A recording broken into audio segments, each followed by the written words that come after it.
All right, Mr. Economist, PhD person, super smart dude.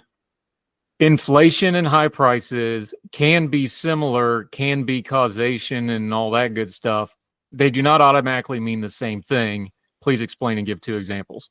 Because everybody is just using, oh, high prices, that's inflation. Well, no, they go together, but those are not the same thing, because when we go out of this cycle of inflation, people are going to get real confused. Like, well, wait a minute, inflation's down. Why aren't the prices down? Or prices are up. Why isn't inflation up?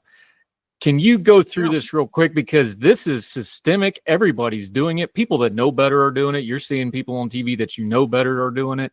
Inflation and high prices are not the same, but we have both inflation and high prices. Dr. Pavic, please explain.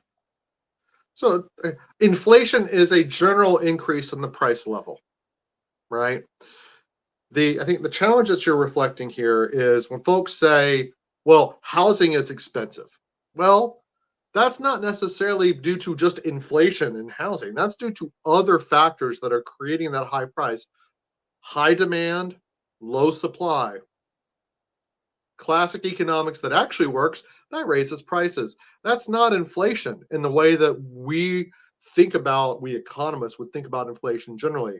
Inflation generally would be, a rise in the price level that's sort of not really, adherent to sort of individual, I'm not saying individual, but specific factors going in.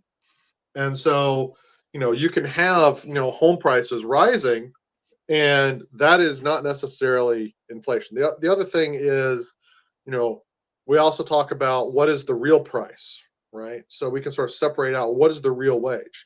What is the wage as it changes with respect to inflation. So let's net out. So you see sometimes these things where you take the simple thing is take the wage, and you say let's net out the inflationary aspect of the wage. Okay, so now we've done that. So now we have the real wage, but the real wage for different workers of different types, right? That fluctuates based on market demand and supply for those workers and competing interests from other countries and from other sectors and industries, right? So I hope that makes sense. Like things can rise. You can have inflation is a general phenomena, and price increases can be very specific to the product or the type of labor, which is a wage is a price of labor, right? To something that's sort of a non general localized effect.